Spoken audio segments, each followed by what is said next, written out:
المشاهدون الأكارم، أسعد الله مساءكم أينما كنتم بكل خير. نشرة الأخبار نقدمها لكم من تلفزيون دولة إريتريا، نستهلها كالعادة بأهم وأبرز العناوين.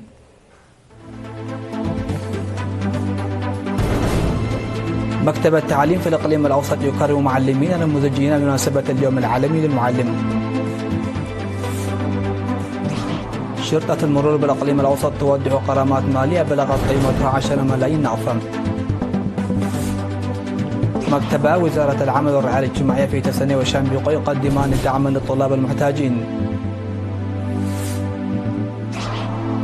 حماس توافق على بعض بنود خطة ترامب لغزة وتسعى للتفاوض. الهند والصين تقرران استئناف الرحلات المباشرة بعد توقفها 5 سنوات.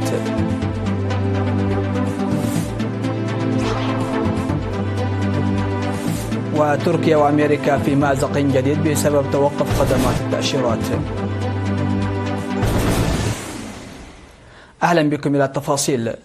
كرم مكتب التعليم في الإقليم الأوسط بمناسبة 5 أكتوبر اليوم العالمي للمعلم، كرم 36 معلما نموذجيا بالتنسيق مع جمعية المعلمين.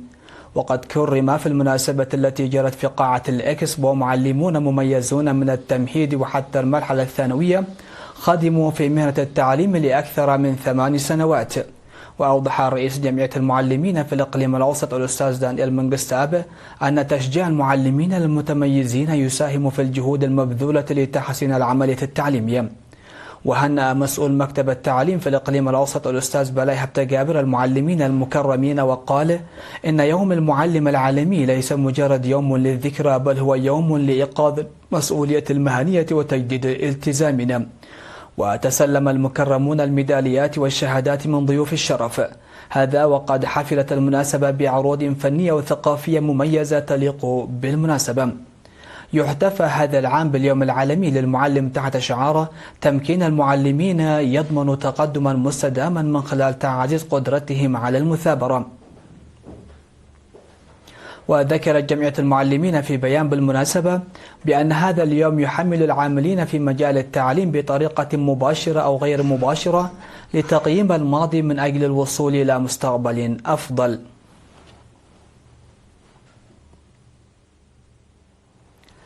ذكر قائد شرطة المرور في الإقليم الأوسط الرائد هبتجابر أن أكثر من 61 ألف مركبة تم تقريمها بنحو 10.5 مليون نقفة خلال الأشهر ال9 الماضية في الإقليم.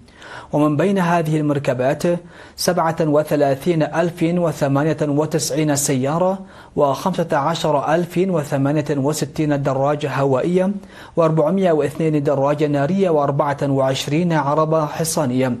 وقال الرائد هبتي أن 27 شخصا لقوا مصرعهم، وأصيب 114 آخرون بإصابات خطيرة و409 بإصابات طفيفة وتدمير ممتلكات بقيمة أكثر من 31 مليون نقفة في 2087 حادثا مروريا خلال الأشهر ال9 الماضية.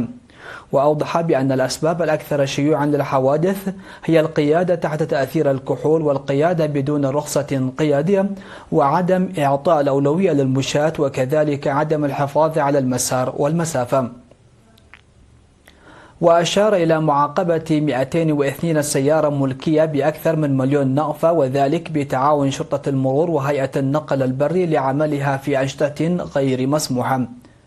وذكر السائقين وأصحاب المركبات بضرورة إعطاء الأولوية لحياتهم وحياة الركاب وتحمل المسؤولية وعدم تبادل الأدوات فيما بينهم لاجتياز التفتيش السنوي أي بولو كلاوديوم.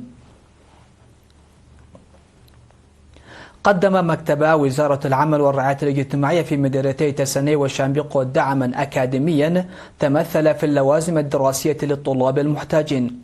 وتم توزيع اللوازم الدراسية على 150 طالبا في مديرية تسني و70 طالبا في مديرية شامبيقو.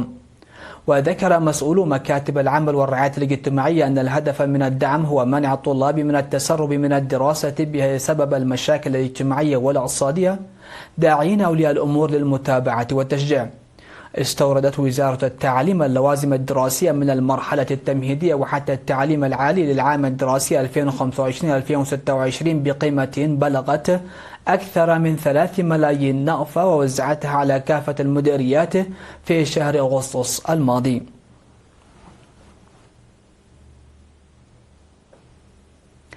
قيم مكتب التعليم في مديرية مندفر يوم 3 أكتوبر نتائج الامتحان الوطني للصف الثامن، وقال مسؤول المكتب السيد بلال أرعيا إن 72% من الطلاب اجتازوا الامتحان الوطني للعام الدراسي 2024-2025 بزيادة قدرها 10% عن العام السابق. وذكر بأن النتائج المشجعة تعكس الجهود المبذولة على مستوى المدرسة لتحسين أداء الطلبة، مضيفا أن المدارس التي حققت نتائج متدنية يجب أن تحدد نقاط ضعفها وتعمل جاهدة على إصلاحها. وأوضح مسؤول الإدارة والمالية في مكتب التعليم بالإقليم الجنوبي الأستاذ جوبن حدش أن المهمة الأساسية للمدارس هي تحديد أسباب النتائج الضعيفة وإيجاد الحلول لها. واقترح المشاركون تقييم البرامج التي تم إطلاقها لتحديد مساعدة الطلاب الأكثر ضعفا ووضع إرشادات لتعزيزها بشكل أكبر، والقضاء على إهمال الآباء والأولياء والدفع بمبادرات تشجيع الطلاب المتفوقين. وأكد المدير التنفيذي لإدارة مديرية مندفر السيد تسفاي صقاي أن إدارة المديرية ستعزز من جهودها لتحسين تحصيل الطلاب.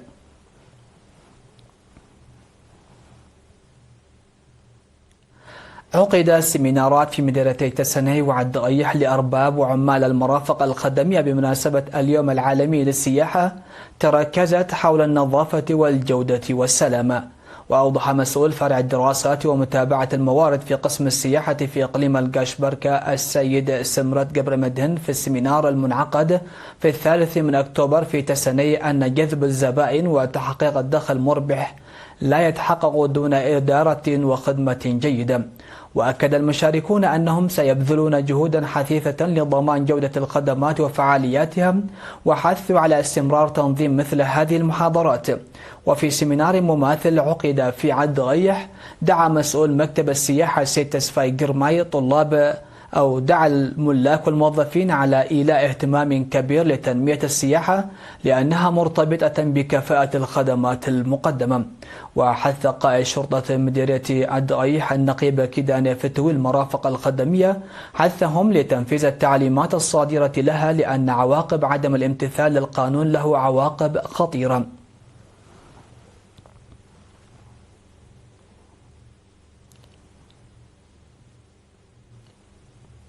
مشاهدينا، فاصل قصير ومن ثم نعود لمتابعة الأنباء على الصعيد العالمي، فتفضلوا بالبقاء معنا.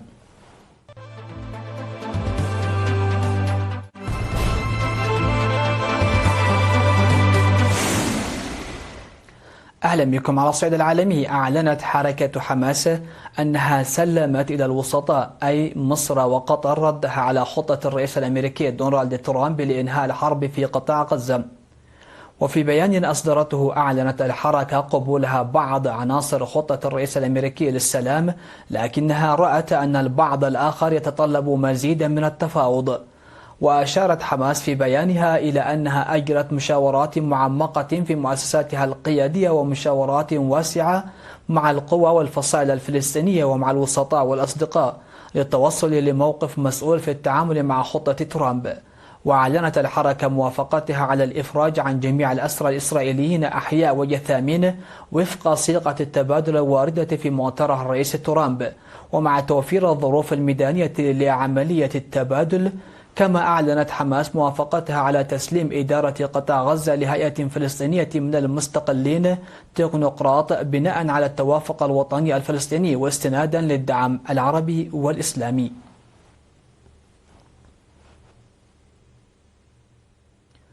تستعد الهند والصين لاستئناف الرحلات الجوية المباشرة قبل نهاية أكتوبر الجاري بعد تعليق دام 5 سنوات، وذلك مع بدء تحسن العلاقات بين البلدين. وتوقفت الرحلات المباشرة بين الهند والصين خلال جائحة فيروس كورونا في عام 2020، ولم تستأنف بسبب التوترات الحدودية الطويلة بين البلدين. وقالت وزارة الشؤون الخارجية الهندية في بيان إن خدمات الطيران مع الصين يمكن أن تبدأ بحلول وقت لاحق من الشهر الجاري، مشيرة إلى أن ذلك مرهون بقرار شركات الطيران المعنية من البلدين، وكذلك استيفاء معايير تشغيلية أخرى وفق بلومبرغ. وأعلنت شركة الطيران الهندية الأكبر إنديغو استئناف رحلاتها من كولكاتا في الهند إلى جوانغجو في الصين ابتداء من 26 من أكتوبر الجاري. شهدت العلاقات التركية الأمريكية توترا جديدا بعد أن أعلنت الولايات المتحدة تعليق خدمات التأشيرات في بعثاتها داخل تركيا، وردت أنقرة بخطوة مماثلة عبر سفارتها في واشنطن. القرار جاء بعد سلسلة من الأحداث الدبلوماسية الأخيرة، حيث تم اعتقال موظف في القنصلية الأمريكية بإسطنبول بتهم تتعلق بصلاته بشبكة إرهابية وفق ما نقلته وسائل إعلام تركية. وفي المقابل عبرت واشنطن عن قلق بالغ إزاء الاعتقال، معتبرة أن الإجراءات التركية تهدد التعاون الأمني المشترك بين البلدين. أوضحت السفارة الأمريكية في أنقرة أن تعليق خدمات التأشيرات يشمل جميع الطلبات الجديدة للتأشيرات السياحية والتعليمية والعمل، باستثناء الحالات الطارئة والإنسانية.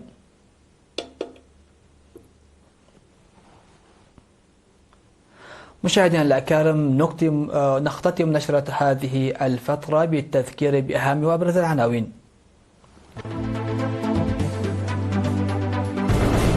مكتب التعليم في الإقليم الأوسط يكرم معلمين نموذجيين بمناسبة اليوم العالمي للمعلم. شرطة المرور بالإقليم الأوسط توضح غرامات مالية بلغت قيمتها 10 ملايين نقفة. مكتب وزارة العمل والرعاية الاجتماعية في تسنية وشامبيقة يقدمان الدعم للطلاب المحتاجين. حماس توافق على بعض بنود خطة ترامب لغزة وتسعى للتفاوض.